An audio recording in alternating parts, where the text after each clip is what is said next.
အားလုံးပဲမင်္ဂလာပါဒီနေ့လိုပြန်မှာတော့တက်လို့ခောက်ဆွဲတုံလေးပဲဖြစ်ပါတယ်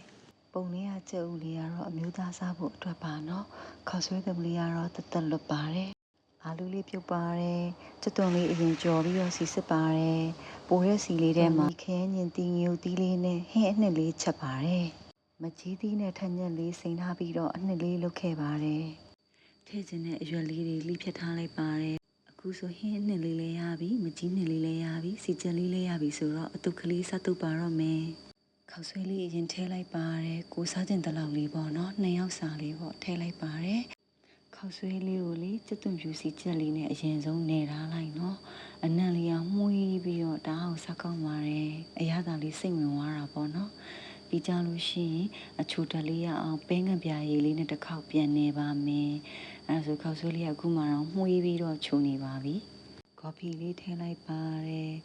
အာလူလေးထည့်လိုက်ပါတယ်ကျွတ်သွန်လေးထည့်လိုက်ပါတယ်ပဲပင်ပေါင်လေးထည့်လိုက်ပါတယ်ရှောက်ရွက်လေးရှင်လည်းအရန်ကောင်းပါတယ်ရှောက်ရွက်မရှိလို့ပါနော်ခောက်ဆွဲတုပ်ရဲ့အသက်ကလေးအိမ်မကြီးနှစ်လေးပေါ့နော်ထန်ညက်လေးနဲ့မကြီးသီးလေးနဲ့စိန်လာတော့ချူချူချင်းချင်းအရသာလေးနဲ့အရန်ကိုစားကောင်းပါတယ်ဟင်းအနှစ်ကလေးကလည်းကျက်သွန်ရဲ့ခရမ်းညင်တီးရဲ့ငြုတ်တီးအနီတောင်ရဲ့၃မျိုးပဲပေါ့နော်ထည့်ပြီးတော့ပဲငမြာကြီးလေးအနေငယ်နဲ့စီတက်ထားတာလေးပေါ့နော်မထည့်ခြင်းလည်းရပါတယ်ဒီမှာကြိုက်လို့ထည့်တာပါ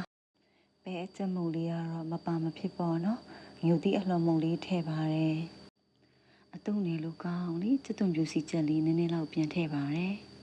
စီစစ်ပြီးအေးခံထားတဲ့ကျက်သွန်ကြော်ကျွတ်ကျွတ်လေးထည့်ပါတယ်ခောက်ဆွဲတုပ်လေးကလေကျက်သွန်ကြော်လေးနဲ့တအားကိုလိုက်ဖက်ပါတယ်နောက်ဆုံးကြရင်လေချက်သွန်ပြူအရသာငရုတ်စီလေးပေါ့နော်ဒီမှာဝယ်ရလွယ်တဲ့ဟာလေးကိုအနှင်းငယ်လေးထည့်ခဲ့ပါတယ်မထည့်ခြင်းလည်းရပါတယ်နော်အရှိရဟာရင်းနဲ့တင်တော်တော်အဆင်ပြေနေပါပြီအနံ့လေးမွေးအောင်လေတံမြာသီးလေးညှစ်ပါတယ်ရှောက်ရွက်လေးရှင်ရင်လည်းဒီနေရာမှာထည့်လို့ရပါတယ်နော်အတုပ်လေးကိုလေခပ်ဖွားဖွားလေးနဲ့နှမ်းဆန်းအောင်တေချာလေးနေပေးပါမယ်နော်အရန်ကြီးမညစ်ပါနဲ့နော်ခောက်ဆွဲကြီးပြီးနဲ့ပြတ်ထွက်သွားရင်စားမကောင်းပါဘူး